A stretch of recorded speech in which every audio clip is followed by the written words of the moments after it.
माँ की देखभाल। माँ अस्पताल में एक बेड पर पड़ी थी। अस्पताल के बरामदे में उसके दो बेटे और एक बेटी चिंता में टहल रहे थे। भाई बहन को अपनी माँ के लिए सेहत की चिंता तो थी, लेकिन उससे भी ज़्यादा चिंता इस बात की थी कि अब माँ को अपने साथ कौन रखेगा। जब तक माँ स्वस्थ थी वह तीनों से अलग अपने पुराने घर में रहती थी, लेकिन अब ऐसा करना खतरे से खाली नहीं होता, और ऐसा करने से समाज में तीनों बेटे बेटियों का नाम भी खराब होता। लोग कहते कि देखो कैसी औलादे हैं, बीमार माता को अकेला रहने के लिए छोड़ दिया। 1 घंटे से बिना कोई बातचीत किए वह तीनों अपने अपने विचारों में खोए हुए थे। फिर बहन ने चुप्पी तोड़ते हुए अपने बड़े भाई की तरफ देखते हुए कहा, भैया आप बड़े हैं, इसलिए आपका कर्तव्य है कि माँ को ज़रूरत के समय आप रखें और उनकी देखभाल करें। छोटी बहन की बात सुनकर बड़े भाई ने पहले अपनी पत्नी की ओर देखा और बोला, मैं इस बात से बिल्कुल इनकार नहीं करता कि बड़े होने के नाते मेरा माँ की देखभाल करने का कर्तव्य है, लेकिन तुम तो जानती ही हो कि मैं और तुम्हारी भाभी दोनों ही जॉब करते हैं। ऐसी हालत में माँ के साथ किसी न किसी को हर वक्त उनकी देखभाल करने के लिए उनके साथ रहना पड़ेगा, जो हमारे लिए बहुत मुश्किल हो जाएगा। बहन तुम तो पूरा दिन घर ही रहती हो, तुम माँ को अपने साथ क्यों नहीं रखती? पैसे की चिंता मत करना, जो भी खर्चा आएगा मैं दे दूंगा। सुशील भैया, आप तो जानते ही हैं कि मैं माँ से कितना प्यार करती हूँ, लेकिन आप यह भी जानते हैं कि मेरे ससुराल वाले कैसे हैं।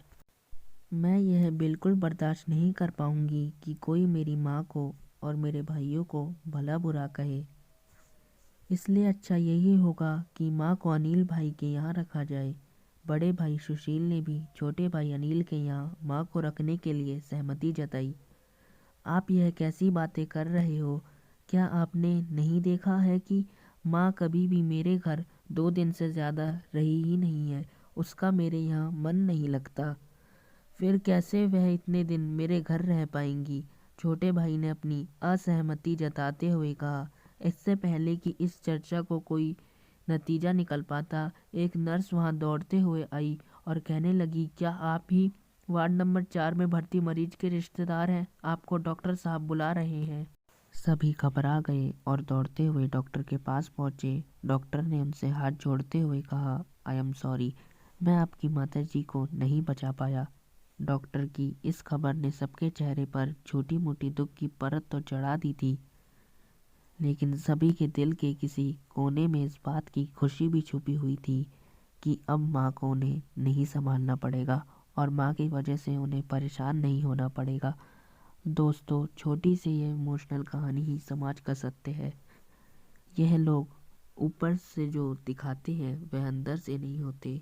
जो माँ बाप अपने चार चार बच्चों को बिना किसी शिकायत के बड़ी आसानी से संभाल पाते हैं, आगे चलकर ज़रूरत पड़ने पर यही बच्चे मिलकर भी उन्हें नहीं संभाल पाते या नहीं संभालना चाहते। बच्चों को यह बात नहीं भूलनी चाहिए, जैसा वह बोएंगे वैसा ही तो काटेंगे।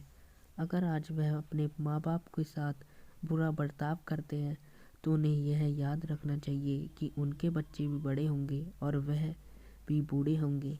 जो उन्होंने अपने माँ बाप के साथ किया है, उनके बच्चे भी उनके साथ वही करेंगे। दोस्तों, अपने दिल से छल कपट निकाल दीजिए और सच्चे मन से अपने माता पिता की, अपने बुजुर्गों की सेवा कीजिए। मैं आशा करता हूँ आपको यह स्टोरी अच्छी लगी होगी।